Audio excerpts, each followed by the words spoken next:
Hi everybody, this is Boog Reviews, and today I'm going to be doing a review on the new NECA Ultimate TMNT Cartoon 2012 Raphael figure. Now he is the final turtle brother from this wave, so once this review is done, you'll be able to see what all of the turtles look like next to each other. So before we take a look at Raphael, let's go ahead and take a look at the accessories that he comes with. So first up you get Chompy Picasso, and I think this is very awesome. I'm glad that NECA included this as an accessory. There's not a whole lot of paint detail to it, but it still looks really good nonetheless. I wish the head would have been on a ball joint. You can see it cut right here where they glued the head to the neck. But it's still really cool nonetheless. Up next, you get a very, very tiny accessory. You get the Spy Bug. And this actually has some decent sculpt and paint detail to it for it being such a very tiny accessory. You can see that they actually sculpted and painted the harness on the underneath there. So yeah, this is a really cool, really tiny accessory. Up next, he comes with a set of open hands. Up next, he comes with a smoke bomb like all of the other turtles come with. Up next, he comes with a set of fisted hands. And these hands are a bit tight. I did actually want to show myself switching them out. I'm trying to get them out here. So it's very tight, as you can hear, on both sides.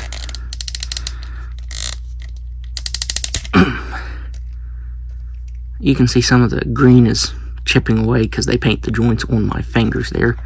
So yeah, switching these joints out is a little bit tricky. Up next, he comes with a set of fisted hands. Up next, he comes with accessory holding hands. Up next, he comes with his slice of pizza and turtle calm like all of the other turtles I've reviewed from this wave have. And he can't actually hold them properly. His fingers are sculpted really close together because his size are very tiny accessories, so if you put these accessories in these hands, it will stretch them out, so he won't be able to hold them properly, which he kinda doesn't want to hold on to them properly anyways, so I guess he wouldn't hold on to them even worse than he does now. Up next, he comes with his signature size. Now to get these in his hands, I turn these sideways and kind of wedge them in there. And you'd think because of that gap right there that they'd stay, but they're really loose in his hand. So that's pretty unfortunate. I mean, he can hold them, they just shift around constantly when you're trying to pose the figure around. These are also really thin accessories, so if you take them in and out of his hands too much, you could definitely break them. Now he also has storage for these on the back of his belt right here, but man, it is such a tight fit. Mine won't go down any further than that. Let's see if this one will. I haven't tried the left side here. If I can get that lined up. So yeah, they won't go all the way down. I feel like this one went just a little bit lower than the right side. And finally, he comes with his alternate angry head sculpt. And I think this is probably the way I'm going to be displaying the figure. I just love how intense that head sculpt is. I love the way the mask tie is sculpted like it's flowing. That looks very awesome. Yeah, this is definitely the way I'm going to be displaying him. So now, let's go ahead and take a look at his standard head sculpt. So taking a look at the standard head sculpt, I think NECA did a really good job on this one as well. As I said, I do like the really angry head sculpt more, but this one still looks really nice. He's got a big frown on his face. It looks like some of the black missed its mark right here. You can see where some of the black didn't get painted in the sculpted on line there. But other than that, I really like this head sculpt. You get the specks on his skin painted on, and you get some really awesome texturing on the mask tie back here. I think the camera's picking it up. I love that texturing. I kind of wish the whole mask would have been textured, but no, you just get the texturing there on the mask tie. That looks really good though. I'd say that Raphael probably has the most detailed shell out of all the turtles I've reviewed. All of the scratches in his shell are actually sculpted on, and then they have paint over top of them. So that looks really awesome. You get this really big chip in his shell right here. His shell is just really detailed. I feel like his shell is always the most battle damaged on all of the turtles. You get another really awesome sculpted belt right here. This actually looks like material that's starting to fray right here along the edge. You also get a chunk out of the belt right here on the back. He also has a bunch of battle damage on his shell sculpted on. On top of that awesome texturing you get and the printed on green along the edges, you get all of these scratches down in his shell sculpted on. And they have a subtle black wash over them to bring the detailing out. And that looks really awesome. I love how detailed his shell is. That looks very nice. His elbow pads are textured really nicely. No sort of paint variation on them though, like on the other turtles. The wrapping on his forearm, I wish it wasn't so glossy. Now it's textured really nicely. I love the texturing going on there. But it's really glossy. It should have been more of a matte finish instead of being painted in that glossy brown color. You get some subtle specks painted on his skin, but then you get this really long dark green line right there. I think was it Michelangelo that had that too? He had a paint mark like that. So yeah, instead of painting a speck on, there's a really long line going down his left thigh right there. He actually has unique knee pads here. I thought they were reused from one of the other turtles, but no, because there's a lot more damage to these knee pads than the others. And all of the painted on lines there came out really clean. They actually hit their mark, unlike Michelangelo that I reviewed last night. Now on the wrappings on his feet, you get some really awesome texturing right here. I love that texturing. And then it's just smooth back here. It's really weird that there's so much texturing going on right here, and then it's just completely smooth back here. It's almost like it loses the texture here. That's a really small gripe. But I do find it odd that there's so much really awesome sculpt detail right here, and then it just goes smooth back here. They did paint the back of the knee joints right here brown, but as I've been posing the figure around, that brown has just completely chipped away on the right side.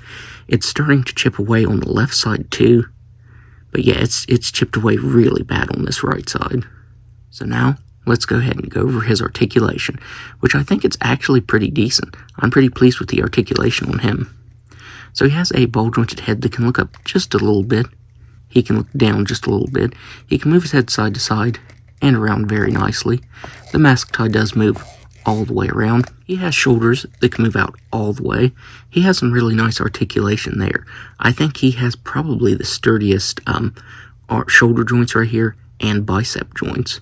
It doesn't feel like it's going to split, and I can move it up and down without fear of it breaking. He has swivel at the bicep, which is really, really tight. You can hear the noise it makes.